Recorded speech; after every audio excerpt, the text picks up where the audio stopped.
गिर जाएगा। तो मान के पापा आज फिर से आमला लेते हैं, तो मान यहाँ सो गया, तो मान ने सारे सामान बरकाए, तो उनको जैसे तैसे मैं जमा के रख देती हूँ। यहाँ देखती हूँ तो किचन में आके तो बर्तन थे, बर्तन साफ करने के बाद देखती हूँ किचन भी काफी गंदा हो रखा, तो किचन भी साफ करने के बाद मैं आज बना रही थी बैगन, वो भी काफी टाइम बाद। तो मैं जब से मुंबई आई हूँ तब से मैं बैगन काफ़ी कम खाती हूँ, क्योंकि मुझे यहाँ के बैगन बिल्कुल अच्छे नहीं लगते हैं, क्योंकि टेस्ट ही नहीं आता है। तो यहाँ पे बैगन को अच्छे से देख कर छाँट कर अच्छे से कट कर लेती हूँ। कट करने के बाद मैं आलू को भी थोड़ा सा छील लेती हूँ। आलू छीलने के बाद आलू को भी कट कर लेती हूँ। मैं सारी चीज़ें रेडी कर ही दी होती है, तभी मान सो के उठ जाता है। मान सो के उठता है तो बोलता है मुझे गोदी में ही ले लो, तो मान को गोदी ले लिए खाना बनाना काफ़ी टफ पड़ता है। तो जैसे तैसे मैं यहाँ पे सब्जी फ्राई करने की तैयारी कर लेती हूँ और निकाल रही होती हूँ कढ़ाई।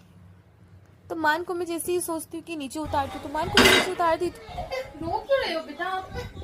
आ जाओ। तो मान तो रोने ही लगता है। तो मान को फिर से मैं गोदी में लेने के बाद जैसे तैसे सब्जी फ्राई करती हूँ और मान को थोड़ा लाड़ भी करती हूँ। तो जैसे सब्जी फ्राई कर रही होती है तो मान को डर लग जाता है। ऑर्डर लग गया बेटू को।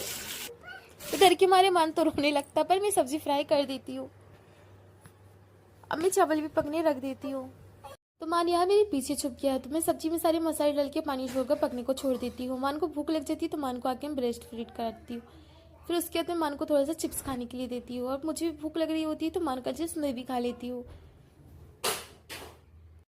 तो मान तो चिप्स के साथ मस्ती कर रहा होता है। रात के बज रहे थे 11:51, तो यहाँ तक कि मेरे हस्बैंड अभी तक आए नहीं। जिस तरह से डोर बेल बजती है तो मैं जाके खोल के देखती हूँ तो मान के पापा आ चुके हैं। तो मान के पापा ने लेके आए थे बहुत सारे आम और लेके आए थे माजा। तो मान अपने पापा के हाथ से माजा ले लेता हूँ, मैं यहाँ पे ले लेती हूँ आम। तो आम को खोल के देख लेती हूँ, फिर यहाँ पे माजा पीने लगती हूँ, मान को भी दे देती हूँ माजा।